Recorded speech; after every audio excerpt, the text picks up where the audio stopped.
सो बच्चों क्वेश्चन आपके सामने है। क्वेश्चन बोल रहा है light of wavelength 500 angstrom falls on a plane reflecting surface, what are the wavelengths and the frequency of the reflected light. ठीक है, फिर इसका नेक्स्ट पार्ट भी चलो भी पढ़ ही लेते हैं।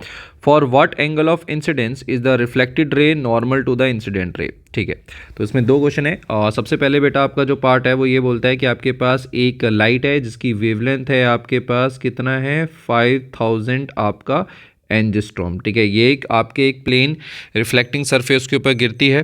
ठीक है, और ये जब लाइट रिफ्लेक्ट करके जा रही होती है तो उस टाइम पर जो रिफ्लेक्टेड रे है उस रिफ्लेक्टेड रे की बेटा वेवलेंथ और उस रिफ्लेक्टेड रे की फ्रीक्वेंसी आपको पता करनी है। ठीक है, समझिए। सबसे पहले बेटा एंजिस्ट्रॉम को मीटर्स में कन्वर्ट कर देते हैं, तो कितना हो जाएगा 5000 मल्टीप्लाई बाय 10⁻⁻10।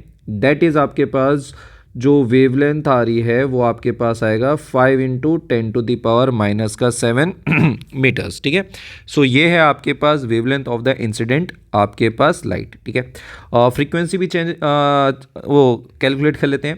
तो आप जानते हो C = होता है बेटा न्यू लैम्डा। ठीक है, सो देयरफॉर जो फ्रीक्वेंसी है वो कितना हो जाएगा C/λ, डेट इज़ कितना हो जाएगा 3 × 10⁸ डिवाइडेड बाय 5 × 10⁻⁻ आपका -7।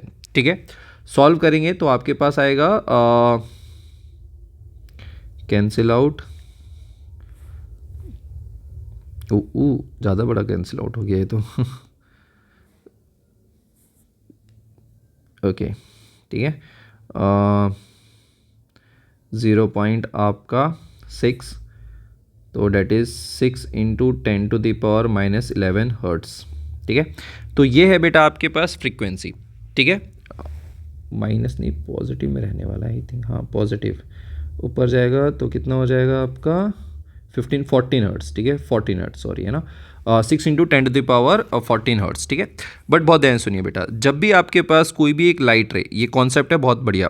आपके पास ये एक प्लेन सरफेस है और इस प्लेन सरफेस के ऊपर बेटा आपके पास कोई एक लाइट रे आपका गिरती है, ये आपकी लाइट रे गिरती है और टकरा के यहाँ पर जाती है। ठीक है, समझिए, जब भी आपके पास रिफ्लेक्शन हो रहा होता है, जब भी आपके पास रिफ्लेक्शन हो रहा होता है, रिफ्लेक्शन हो रहा होता है, तो उस टाइम पर जो रिफ्लेक्टेड रे है और आपके पास जो इंसिडेंट रे है उन दोनों के लिए जो फ्रीक्वेंसी है वो आपका सेम रहती है और साइड बाय साइड आपका जो वेवलेंथ है वो भी आपके पास सेम रहता है। ठीक है, तो देयरफॉर बेटा आपके पास फॉर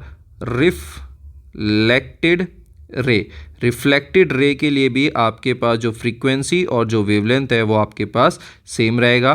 लैम्डा आपके पास वही रहेगा 5 × 10⁻⁻7 मीटर्स और जो फ्रीक्वेंसी है वो भी आपकी रहेगी 6 × 10⁻14 हर्ट्स। ठीक है, नेक्स्ट इसका पार्ट जो है वो ये बोलता है कि for what angle of incidence the reflected ray normal to the incident ray. ये बोल रहा है कि भाई मैं इंसिडेंट एंगल कितना लूँ, मैं इंसिडेंट एंगल कितना लूँ ताकि जो इंसिडेंट रे है और आपके पास देखिए ये जो इंसिडेंट रे है और आपके पास जो रिफ्लेक्टेड रे है, इन दोनों के बीच में एंगल कितना बन जाए आपका 90 डिग्रीज बन जाए। ठीक है, तो यहीं पर सॉल्व कर लेते हैं। यहाँ पर आपके पास कितना हो जाएगा angle I plus angle R किसके बराबर हो जाएगा आपके पास 90 डिग्रीज, है ना, क्लियर है। और आप लोग जानते हैं भाई बीच में से आपका ये नॉर्मल क्रॉस कर रहा होगा, तो देयरफॉर ये दोनों एंगल्स कितने होंगे बेटा बराबर, तो देयरफॉर I प्लस I कितना हो जाएगा 90 डिग्रीज, तो देयरफॉर I आ जाएगा बेटा आपके पास 45 डिग्रीज।